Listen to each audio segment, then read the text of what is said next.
ప్రతిదినము దేవుని వాక్యము ధ్యానిస్తూ దేవుని యందు భయభక్తులు కలిగి ఆత్మీయ పరిచర్యలో సహాయకులుగా ఉంటూ పరిశుద్ధ జీవితము కలిగి రక్షణను జాగ్రత్తగా కాపాడుకొనుచున్నవారు కొందరు.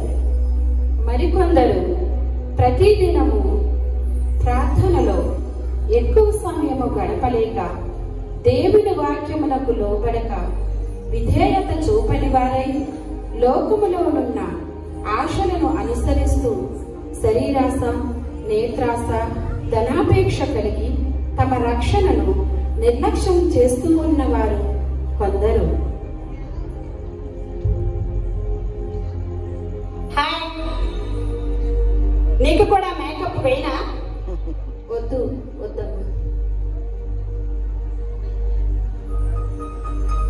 ప్రతిదినము ప్రార్థనలో మెలకువ కలిగి దేవుని సన్నిధిలో దివారాత్రము మొర్రపెట్టుతూ తమ జీవితంలో చేసిన తప్పులను పశ్చాత్తాపంతో సరిచేసుకొనుచున్నవారు కొందరు. పట్టుమని 10 నిమిషాలు కూడా ప్రార్థన చేయలేక ఏదో అలవాటుగా ప్రార్థిస్తూ అలవాటుగా వాక్యము చదువుతూ తమ ఆశలన్నీ లోకములోనున్న ఐశ్వర్యము కొరకు ధనము కలిగి ఆశ కలిగి జీవిస్తున్న వారు కొందరు.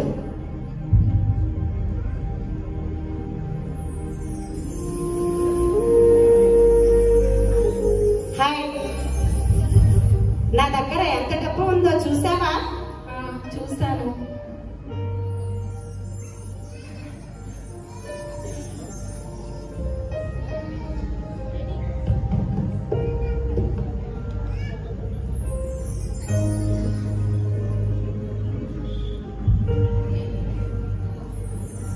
ప్రభునందు స్థిరమైన విశ్వాసము కలిగి నిర్భయముగా దేవుని వాక్యమును బోధిస్తూ దేవుని మాటకు లోబడి ధైర్యముగా దేవుని సువార్తను ప్రకటిస్తూ ఉన్నవారు కొందరు.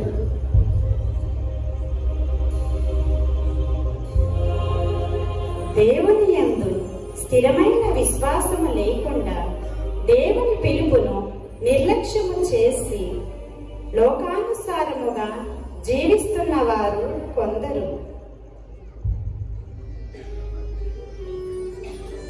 హాయ్, ఒక ఫోటో తీసుకుందామా? వద్దమ్మా. రీల్స్ చేద్దామా? వద్దమ్మా.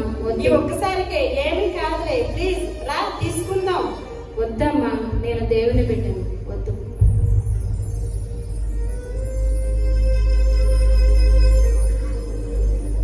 కొందరు పక్కవారు ఇబ్బందులు ఉన్నప్పుడు సహాయం చేయకుండా ఆకలి కలిగిన వారికి ఆహారము పెట్టకుండా బీదల పట్ల కనికరము లేకుండా వట్టి మాటలు చెబుతారు.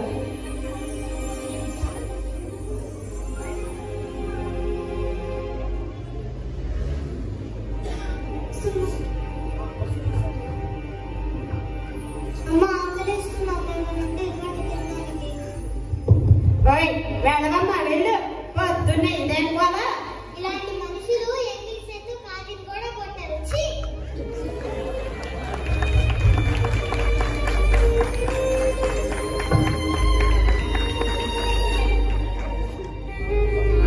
ఇతరులకు దేవుని ప్రేమ చూపుతూ వారి ఇబ్బందులలో సహాయం చేస్తూ దేవుని గురించిన నిరీక్షణ మాటలు వారికి బోధిస్తూ దేవుని ప్రేమను క్రియల రూపములు చూపిస్తూ ఉన్నవారు కొందరు.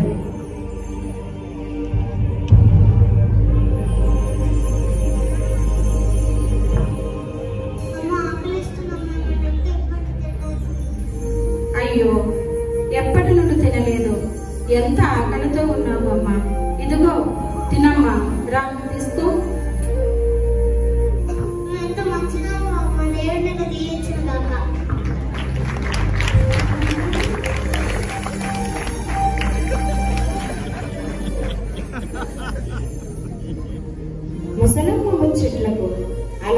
పడి దేవుని మహిమను తెలుసుకోలేక సమయమును వృధాగా వ్యర్థము చేసుకున్నవారు కొందరు.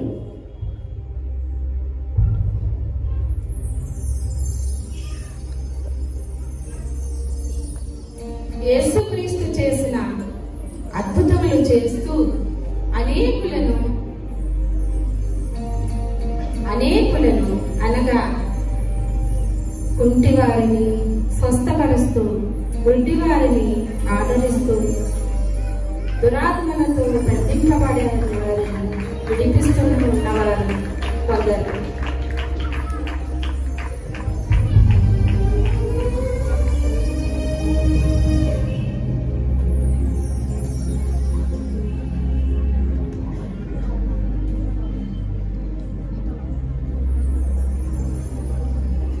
పెళ్లి కుమారుడు ఆలస్యము చేయగా వారందరూ కొనికి నిద్రించుచుండిరి.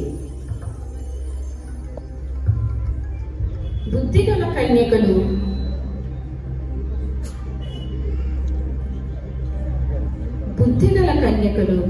మెలకువ కలిగి తమ దివిటీలను సిద్ధపరచుకుంటూ పెళ్లి కుమారుని కొరకు ఆశతో ఎదురు చూస్తూ ఉన్నవారు కొందరు.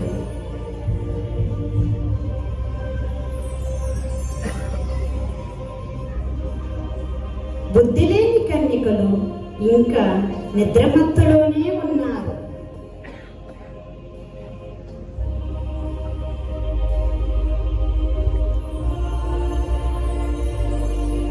అర్ధరాత్రి వేళ ఇదిగో పెళ్లి కుమారుడు అతని ఎదుర్కొనరండి అని కేక వినబడింది.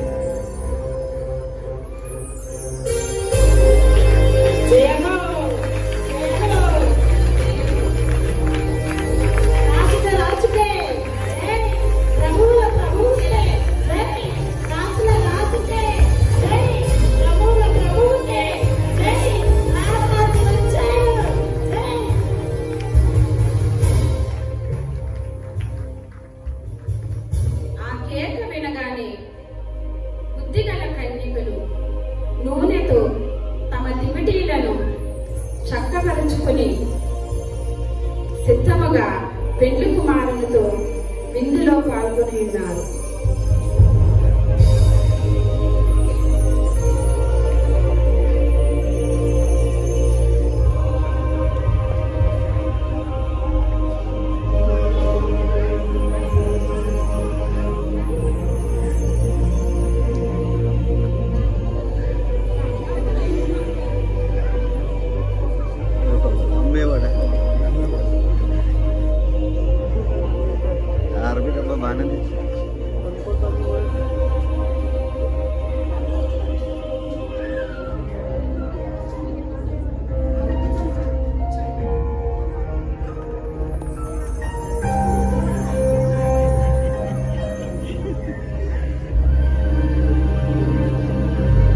బుద్ధిలేని కన్యకలు ఆ దివిటీలు ఆరిపోవచ్చున్నవి. మీ నూనెలో కొంచెము మాకు ఇమ్మని బుద్ధిగల వారిని అడిగిరి. అప్పుడు బుద్ధిగల కన్యకలు మాకును మీకును ఈ నూనె చాలదేమో, మీరు అమ్మవారి వద్దకు వెళ్ళి కొనుక్కొనుడని చెప్పాను.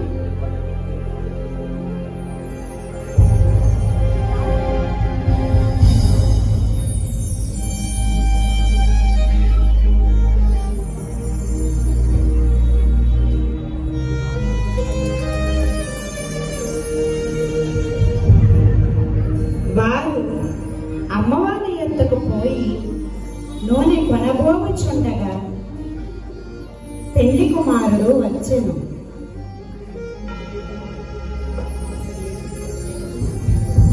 అప్పుడు సిద్ధపడిన వారు పెళ్లి కుమారునితో పెళ్లి విందునకు వెళ్ళెను.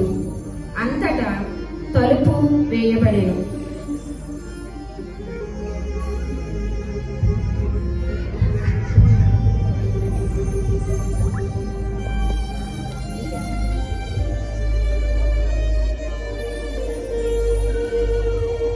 ఆ దినమైనను ఆ గడియైనను తెలియదు కనుక వెలుగుగా ఉండును.